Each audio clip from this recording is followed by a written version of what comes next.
അപ്പോൾ നമ്മൾ തൃശ്ശൂരിൽ നിന്ന് ഏകദേശം ഒരു 11:30 ആ സമയത്ത് നമ്മൾ ബസ് കയറി. അപ്പോൾ ബസ്സിന് പിന്നെ നമ്മൾ കോയമ്പത്തൂർ സേലം വഴി ആന്ധ്രയിലേക്ക് വന്നു. ആന്ധ്രയിൽ തിരുപ്പതിയിലെത്തിയിരിക്കുകയാണ്. തിരുപ്പതിയിൽ ഏകദേശം രാത്രി 2 മണിയോടുകൂടി എത്തി. അപ്പോൾ ഇനി അങ്ങോട്ട് ദർശനത്തിന് പോവുകയാണ്. അപ്പോൾ ദർശനത്തിന് പോകുമ്പോൾ ഇവിടെ നടന്ന ഇവിടെ കാപ്പി കൂടി മറ്റു കാര്യങ്ങളെല്ലാം ഹോട്ടലിലായിരുന്നു. അപ്പോൾ അതൊന്ന് കാണിച്ചു തരാം. അതുതന്നെ പുലർച്ചെ രാവിലെ എന്ന് പറയാൻ പറ്റില്ല, പുലർച്ചെ തന്നെ നമ്മുടെ പാചകക്കാർ പുട്ടും പപ്പടവും പിന്നെ എന്താ കറി, കിഴങ്ങറിയും കറി എന്നാ ചെറുപയർ വൈറ്റമിനുള്ള കറികളും ഒക്കെ കിട്ടി.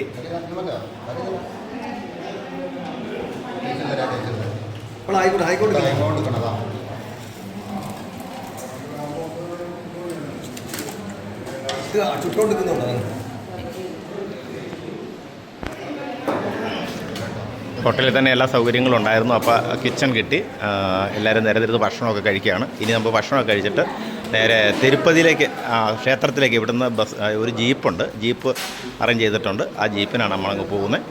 അപ്പോൾ നമ്മൾ വന്ന വണ്ടി ഇതാ ഹോട്ടലിൻ്റെ പുറത്ത് പാർക്ക് ചെയ്യുകയാണ്. സാമാന്യം കുഴപ്പമില്ലാത്തൊരു വലിയൊരു ഹോട്ടലാണ്. ഇപ്പോൾ എല്ലാവരും ഫുഡ് കഴിക്കുകയാണ്. ഞാൻ രാവിലെ കഴിച്ചില്ല. എനിക്ക് ഇത്രയും നേരത്തെ കഴിക്കുന്ന ഒരു ശീലം ഇല്ലാത്തതുകൊണ്ട് ഞാൻ കഴിച്ചില്ല. കാപ്പി മാത്രമാണ് ഞാൻ കുടിച്ചോളൂ. ഒരു കടും കാപ്പി കുടിച്ചു. ഇതാണ് ഹോട്ടലിൽ നമുക്ക് കിട്ടിയ കിച്ചണിൽ ഫുഡൊക്കെ ഉണ്ടായിക്കൊണ്ടിരിക്കുന്നു.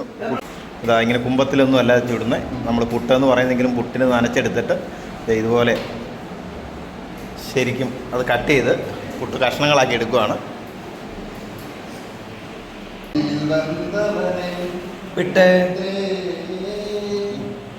അപ്പോൾ നമ്മൾ തിരുപ്പതിയിലേക്ക് എത്തി.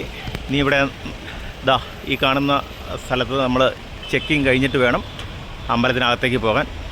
ഒരുപാട് വാഹനങ്ങൾ ഇവിടെ നിർത്തിയിരിക്കുകയാണ്. ബോഡി ചെക്കിങ് പിന്നെ അതുപോലെ തന്നെ വാഹനമൊക്കെ ചെക്ക് ചെയ്തതിന് ശേഷമേ അങ്ങോട്ട് കടത്തി വിടുകയുള്ളൂ.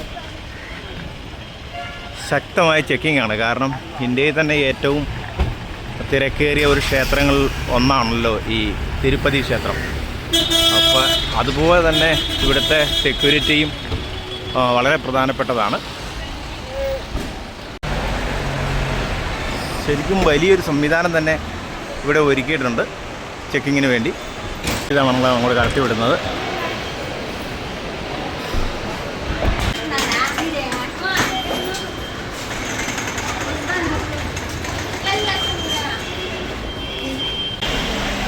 എത്ര വലിയ മഹത്തായ ഒരു ചെക്കിംഗ് ആണ് ഇവിടെ നടക്കുന്നത് എനിക്ക് തന്നെ പറയാൻ പറ്റുന്നില്ല. കാരണം നമ്മുടെ ശബരിമലയൊന്നും ഇത്രയും വലിയ ചെക്കിംഗ് ഇല്ല കേട്ടോ.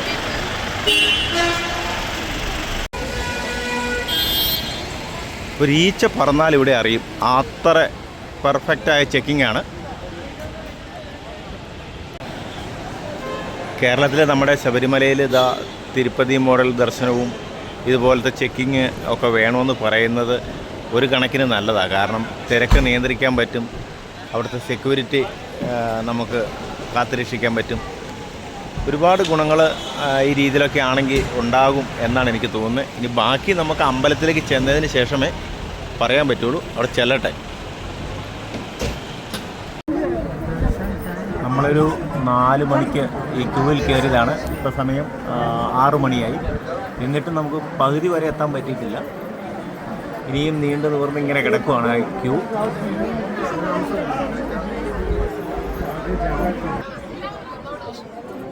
എൻ്റെ പുറകിലേക്കും ഇതുപോലെ വലിയൊരു ക്യൂ ആണ് നമുക്ക് കാണാൻ പറ്റുന്നത്. ഇത് ഏറ്റവും വലിയ തിരക്കുള്ളൊരു ദിവസമാണ്. എല്ലാവരും അക്ഷമരായിട്ട് ഈ ക്യൂവിലേക്ക് ഇങ്ങനെ നിന്ന് അങ്ങനെ പോവുകയാണ്. നമ്മൾ ഈ ക്യൂവിൽ ഇങ്ങനെ കയറി വരുമ്പോൾ ഇങ്ങനെ വെള്ളം ഒക്കെ നമുക്ക് തണുത്ത വെള്ളം കുടിക്കാനുള്ള സ്ഥലമൊക്കെ ഉണ്ട് ഇടയ്ക്കിടയ്ക്ക്. അതുപോലെ തന്നെ ഇടയ്ക്കിടയ്ക്ക് ടോയ്ലറ്റ് ഉണ്ട്. നമുക്ക് ഈ ക്യൂവിനകത്ത് കയറി കഴിഞ്ഞാൽ പിന്നെ ഒരു സ്ഥലത്തേക്ക് അങ്ങോട്ടും ഇങ്ങോട്ടും പോകേണ്ടതില്ല. നമ്മുടെ നാട്ടിലുള്ള ക്ഷേത്രങ്ങളിലെ ക്യൂവിലൊക്കെ നമ്മൾ കേട്ട് കഴിഞ്ഞാൽ പെട്ടത് തന്നെ. പക്ഷേ ഇവിടെ അങ്ങനെയല്ല. ഇവിടെ എനിക്ക് ഇഷ്ടപ്പെട്ട ഒരു ക്യൂ സംവിധാനമാണ് തിരുപ്പതിയിലുള്ളത്.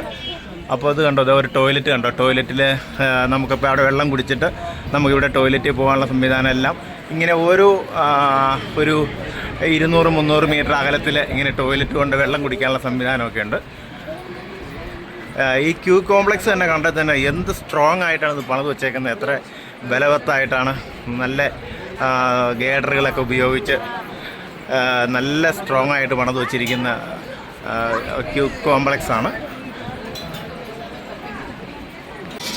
അപ്പം നമ്മളിവിടെ കുറച്ച് കയറി വരുമ്പോൾ ഇതിവിടെ അന്നദാന മണ്ഡപമുണ്ട്. അപ്പോൾ ഈ ക്യൂവിൽ നിന്ന് കഴിയുമ്പോൾ ഈ അന്നദാന മണ്ഡപത്തിൽ നിന്ന് നമുക്ക് ഭക്ഷണം കിട്ടും.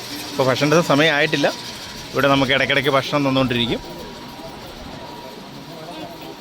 മറ്റൊരുപാട് കാര്യങ്ങളും ഒരുപാട് പ്രത്യേകതകളും ഈ ക്ഷേത്രത്തെക്കുറിച്ച് പറയാനുണ്ട്, ഇവിടുത്തെ സംവിധാനത്തെക്കുറിച്ച് പറയാനുണ്ട്. അതൊക്കെ ഞാൻ അടുത്ത വീഡിയോയിൽ കാണിച്ചു തരാം. അപ്പോൾ ഓക്കെ, ബൈ.